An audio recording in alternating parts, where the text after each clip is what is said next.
اعوذ باللہ من الشیطان الرجیم بسم اللہ الرحمن الرحیم السلام علیکم۔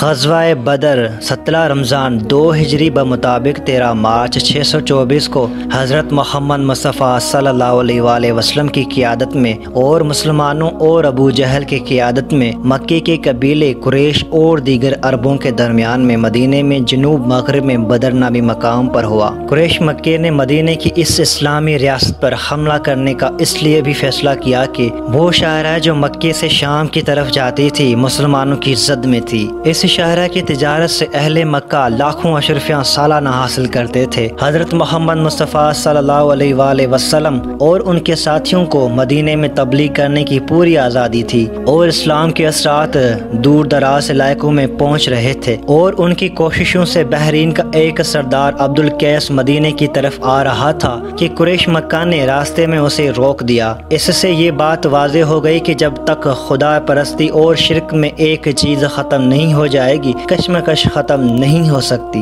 رجب 2 ہجری میں حضرت محمد مصطفیٰ صلی اللہ علیہ وآلہ وسلم نے عبداللہ بن جہش کی قیادت میں 12 آدمیوں پر مشتمل ایک دستہ اس غرض سے بھیجا کہ قریش کے تجارتی قافلوں کی نقل و حرکت پر نگاہ رکھے۔ اتفاق سے ایک قریشی قافلہ مل گیا اور دونوں گروہوں کے درمیان میں جھڑپ ہو گئی، جس میں قریش مکے کا ایک شخص عمرو بن حضرمی مقتول ہوا اور 2 گرفتار ہوئے۔ جب عبداللہ حضور نبی کریم صلی اللہ علیہ وآلہ وسلم کے پاس پہنچے تو آن حضرت صلی اللہ علیہ وآلہ وسلم نے اس واقعے پر ناپسندگی کا اظہار فرمایا۔ جنگی قیدی رہا کر دیے گئے اور مقتول کے لیے خون بہا ادا کیا۔ اس واقعے کی حیثیت سے سرحدی جھڑپ سے زیادہ نہ تھی، چونکہ یہ جھڑپ ایک ایسے مہینے میں ہوئی جس میں جنگ و جدال حرام تھا، اس لیے قریش مکہ نے اس کے خلاف خوب پروپگنڈا کیا اور قبائل عرب کو بھی مسلمانوں کے خلاف اکسانے کی کوشش کی۔ عمرو کے ورثاء نے بھی مقتول کا انتقام لینے کے لیے اہل مکے کو مدینے پر حملہ کرنے پر اکسایا۔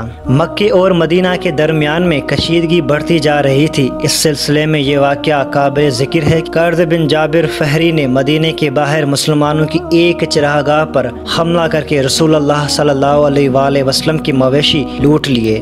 یہ ڈاکہ مسلمانوں کے لیے کھلا چیلنج تھا۔ چند مسلمانوں نے قرض کا تعاقب کیا لیکن وہ بچ نکلا۔ قریش مکہ نے اسلامی ریاست کو ختم کرنے کا فیصلہ کر کے جنگ کی بھرپور تیاریاں شروع کر دی۔ افرادی قوت کو مضبوط بنانے کے لیے انہوں نے مکہ مکرمہ کے گرد نواح کے قبائل سے معاہدے کیے اور معاشی وسائل کو مضبوط تر کرنے کے لیے یہ فیصلہ کیا گیا کہ اس مرتبہ جو تجارتی قافلہ شام بھیجا جائے اس کا تمام منافع اس غرض کے لیے وقف ہو۔ چنانچہ ابو سفیان کو اس قافلے کا قائد مقرر کیا گیا اور مکے کی عورتوں نے بھی اپنے زیور تک کاروبار میں لگا دیے۔ جب ابو سفیان کا مذکورہ بالا قافلہ واپس آ رہا تھا تو ابو سفیان کو خطرہ محسوس ہوا کہ کہیں یہ قافلہ راستے میں ہی لوٹ لیا نہ جائے۔ چنانچہ اس نے ایک ایلچی کو بھیج کر مکے سے امداد منگوائی۔ قاصد نے عرب دستور کے مطابق اپنے اونٹ کی تاک چیر دی اور رنگدار رومال ہلا کر واویلا کیا اور اعلان کیا کہ ابو سفیان کے قافلے پر حملہ کرنے کے لیے محمد مصطفیٰ صلی اللہ علیہ وآلہ وسلم آگے بڑھ رہا ہے، اس لیے فوراً امداد کے لیے پہنچو۔ اہل مکہ سمجھے کہ قریش کا قافلہ لوٹ لیا گیا ہے، سب لوگ انتقام کے لیے نکل کھڑے ہوئے۔ راستے میں معلوم ہوا کہ یہ قافلہ صحیح سلامت واپس آ رہا ہے، لیکن قریش کے مکار سرداروں نے یہ فیصلہ کیا کہ اب مسلمانوں کا ہمیشہ کے لیے خاتمہ کر کے ہی واپس جائیں گے۔ نیز حضرمی کے ورثاء نے حضرمی کا انتقام لینے پر اصرار کیا۔ چنانچہ قریش لشکر مدینے کی طرف بڑھتا چلا گیا اور بدر میں خیمہ زن ہو گیا۔ مدینے میں قریش لشکر کی آمد کی اطلاع ملی تو آپ صلی اللہ علیہ وآلہ وسلم نے آپ نے مجلس مشاورت بلوائی اور خطرے سے نمٹنے کے لیے تجاویز طلب فرمائی۔ مہاجرین نے جان نثاری کا یقین دلایا۔ آپ نے دوبارہ مشورہ طلب کیا تو انصار میں سے سعید بن عبادہ نے عرض کیا کہ غالباً آپ کا روئے سخن ہماری طرف ہے۔ حضرت محمد مصطفیٰ صلی اللہ علیہ وآلہ وسلم نے فرمایا کہ ہاں۔ حضرت سعید بن عبادہ نے عرض کیا کہ یا رسول اللہ صلی اللہ علیہ وآلہ وسلم، ہم آپ پر ایمان لائے ہیں، ہم نے آپ کی تصدیق کی ہے اور گواہی دی ہے کہ جو کتاب آپ لائے ہیں وہ حق ہے، اور ہم نے آپ کی اطاعت اور فرما برداری کا عہد کیا ہے۔ یا رسول اللہ صلی اللہ علیہ وآلہ وسلم، جس طرف مرضی ہو تشریف لے چلیں، قسم ہے اس ذات کی جس نے حق کے ساتھ آپ کو مبعوث کیا، اگر آپ ہم کو سمندر میں گرنے کا حکم دیں گے تو ہم ضرور اس میں گر پڑیں گے اور ہم میں سے ایک بھی شخص باقی نہ رہے گا۔ حضرت مقداد نے عرض کیا کہ یا رسول اللہ صلی اللہ علیہ وآلہ وسلم، ہم موسیٰ کی امت کی طرح نہیں ہیں جس نے موسیٰ علیہ السلام سے کہا کہ تم اور تمہارا رب جا کر لڑو، ہم تو یہاں بیٹھے ہیں، بلکہ ہم آپ کے دائیں بائیں آگے پیچھے آپ کے ساتھ لڑیں گے۔ مشاورت کے بعد مجاہدین کو تیاری کا حکم ہوا۔ مسلمانوں کے ذوق شہادت کا یہ عالم تھا کہ ایک نو عمر صحابی حضرت عمیر بن ابی وقاص اس خیال سے چھپتے پھرتے تھے کہ کہیں کم عمر ہونے کی وجہ سے واپس نہ بھیج دیے جائیں۔ اس کے باوجود مجاہدین کی کل تعداد 313 سے زیادہ نہ ہو سکی۔ یہ لشکر اس شان سے میدان کارزار کی طرف بڑھ رہا تھا کہ کسی کے پاس لڑنے کے لیے پورے ہتھیار بھی نہیں تھے۔ پورے لشکر کے پاس صرف 70 اونٹ، 2 گھوڑے تھے جن پر باری باری سواری کرتے تھے۔ مقام بدر پر پہنچ کر ایک چشمے کے قریب یہ مختصر سا لشکر خیمہ زن ہو گیا۔ مقابلے پر 3 گنا زیادہ لشکر تھا۔ 1000 قریشی جوان جن میں سے اکثر سر سے پاؤں تک اپنے لباس میں ملبوس تھے، وہ اس خیال سے بدمست تھے کہ وہ صبح ہوتے ہی ان مٹھی بھر فاقہ کشوں کا خاتمہ کر دیں گے، لیکن اللہ عز و جل کو کچھ اور ہی منظور تھا۔ رات بھر قریشی لشکر عیاشی و بدمستی کا شکار رہا۔ انہیں حضرت محمد مصطفیٰ صلی اللہ علیہ وآلہ وسلم نے اللہ تعالیٰ کے حضور آہذاری میں گزار دی اور اللہ عز و جل نے فتح کی بشارت دے دی۔ جس طرف مسلمانوں کا پڑاؤ تھا وہاں پانی کی کمی تھی اور ریت مسلمانوں کے گھوڑوں کے لیے مضر ثابت ہو سکتی تھی، لیکن اللہ تعالیٰ نے اپنی رحمت سے مسلمانوں کی یہ دونوں دقتیں دور کر دی۔ ریت جم گئی اور قریشی لشکر کے پڑاؤ والی جگہ چکنی مٹی کی زمین پر کیچڑ پیدا ہو گیا کہ 2 ہجری 17 مارچ 624 کو فجر کے بعد آن حضرت صلی اللہ علیہ وآلہ وسلم نے جہاد کی تلقین کی۔ آن حضرت صلی اللہ علیہ وآلہ وسلم کے ارشاد کے مطابق انہوں نے صف بندی کی اور آن پوش لشکر کو شکست دینے کا آہنی عزم لے کر مدینے کی طرف چلے۔ قریشی لشکر تکبر و غرور میں بدمست نسلی تفاخر کے نعرے لگاتا ہوا سامنے موجود تھا۔ مسلمانوں کے لیے سخت آزمائش کا وقت تھا، اس لیے کہ اپنے ہی بھائی بندے سامنے کھڑے تھے۔ ابو بکر اپنے بیٹے عبد الرحمن سے اور ابو حذیفہ کو اپنے باپ عتبہ سے مقابلہ کرنا تھا۔ اس کے بعد عتبہ بن ربیعہ، اس کا بھائی شیبہ اور اس کا بیٹا ولید بن عتبہ میدان میں نکلے اور مد مقابل طلب کیے۔ 3 انصار صحابہ میدان میں نکلے، لیکن ان تینوں نے یہ کہہ کر ان سے مقابلہ کرنے سے انکار کر دیا کہ یہ ہمارے ہم پلہ نہیں ہیں، اور پکار کر کہا اے محمد مصطفیٰ صلی اللہ علیہ وآلہ وسلم، ہمارے مقابلے پر قریشی بھیجو،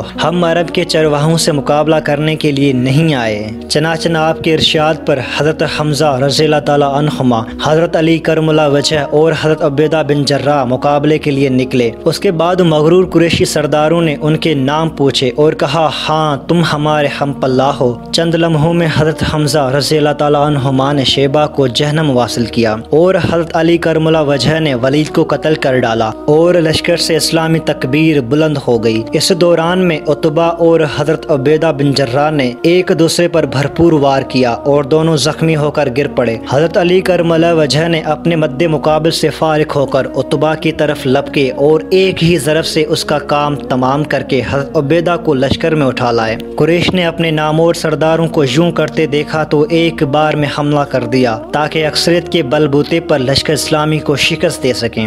اس غزوہ میں مومنین کے جوش و جہد کا یہ حال تھا کہ ایک صحابی عمر بن جام کھجوریں کھا رہے تھے۔ انہوں نے حضور اکرم صلی اللہ علیہ وآلہ وسلم کا اعلان، آج کے دن جو شخص صبر و استقامت سے لڑے گا اور پیٹھ پھیر کر نہ بھاگے گا وہ یقیناً جنت میں جائے گا، یہ سنا تو کھجوریں پھینک دی اور فرمایا میرے اور جنت کے درمیان بس اتنا وقفہ ہے، یہ لوگ مجھ کو قتل کر دیں۔ یہ کہہ کر اتنی بہادری سے لڑے کہ شہید ہو گئے اور چند لمحوں میں جنت کا فاصلہ طے کر لیا۔ میدان کارزار خوب گرم تھا۔ قریش کے مغرور آہن پوش لوہے کے لباس سمیت کٹ کٹ کر گر رہے تھے۔ اس ہنگامے میں انصار کے 2 کم عمر بچے معاذ بن عمر بن جموح اور معاذ بن عفر حضرت عبد الرحمن بن عوف کے پاس آئے اور ان میں سے ایک نے کہا چچا آپ ابو جہل کو پہچانتے ہیں؟ وہ کہاں ہے؟ ہم نے سنا ہے کہ وہ محمد مصطفیٰ صلی اللہ علیہ وآلہ وسلم کی شان میں گالیاں بکتا ہے۔ اس پاک ذات کی قسم جس کے قبضے میں میری جان ہے، اگر میں اس کو دیکھ لوں تو اس وقت تک اس سے جدا نہ ہوں گا جب تک کہ وہ مر نہ جائے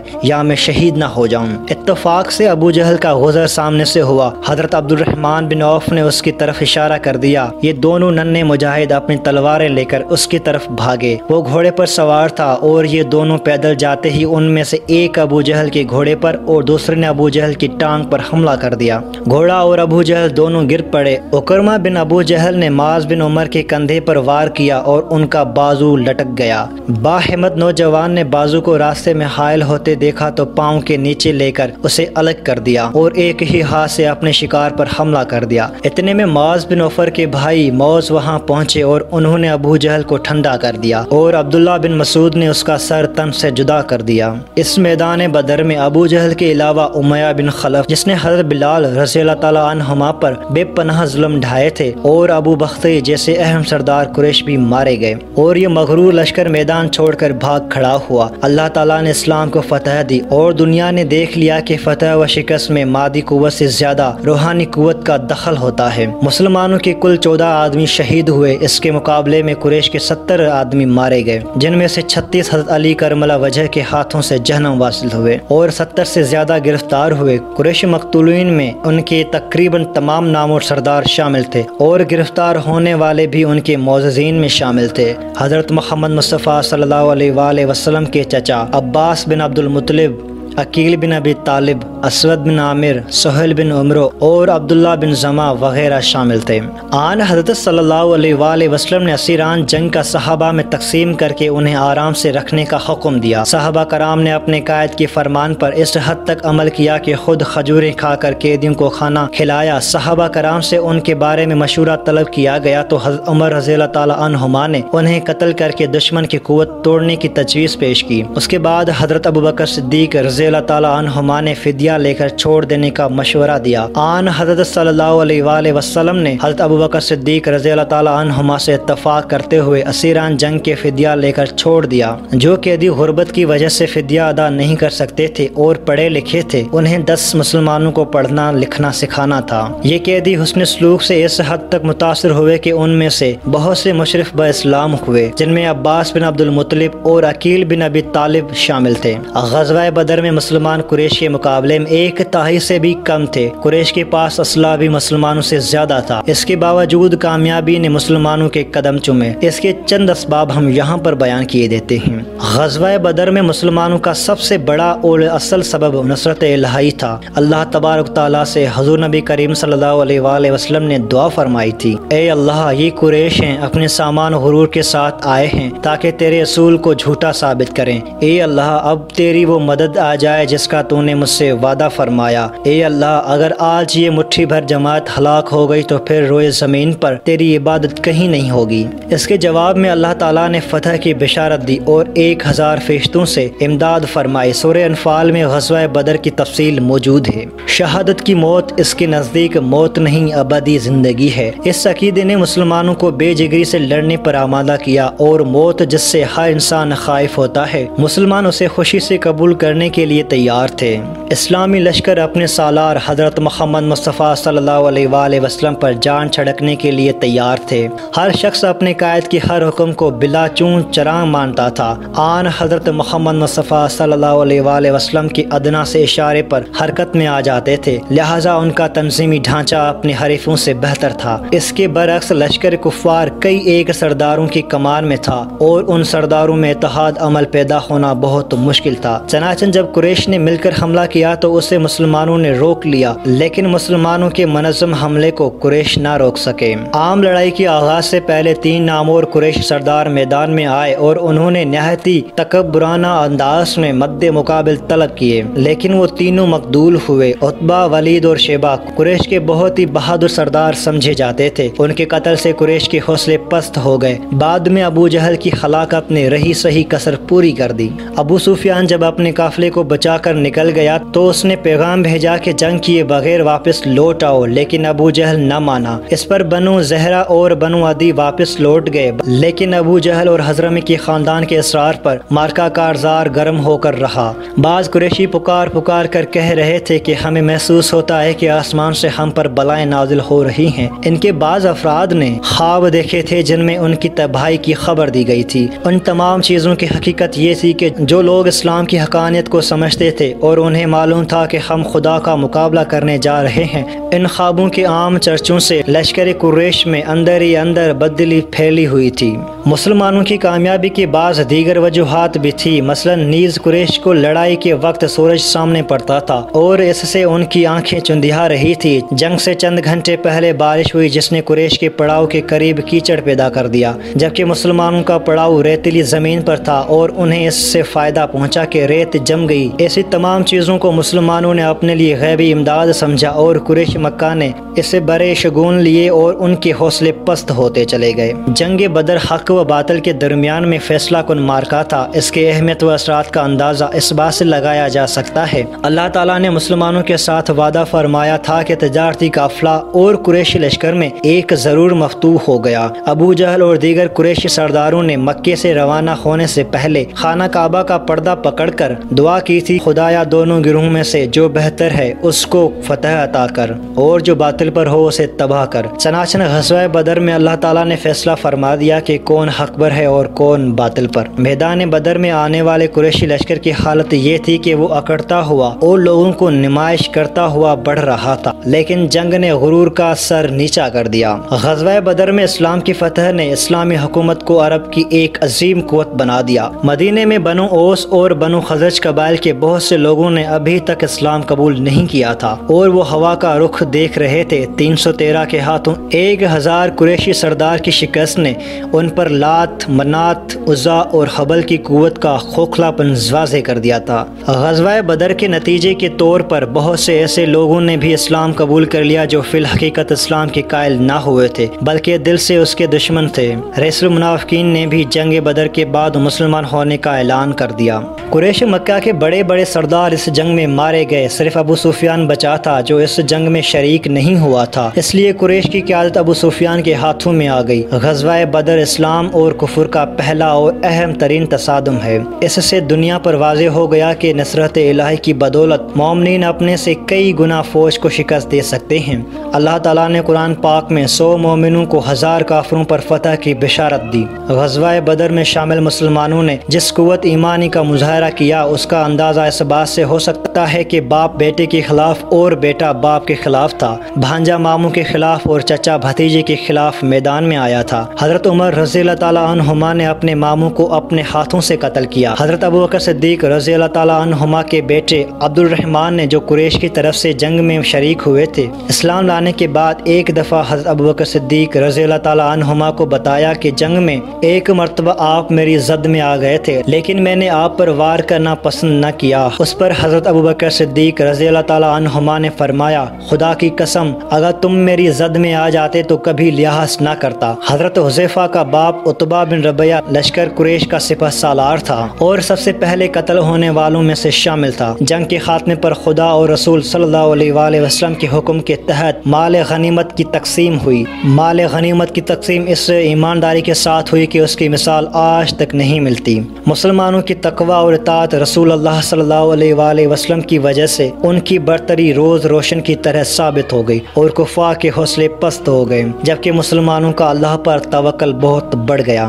جی ہاں جناب، یہ تھا واقعہ بدر جو آپ نے ملاحظہ فرمایا۔ آپ کے سماعتوں کا بہت بہت شکریہ، جزاک اللہ۔ السلام علیکم ورحمۃ اللہ وبرکاتہ۔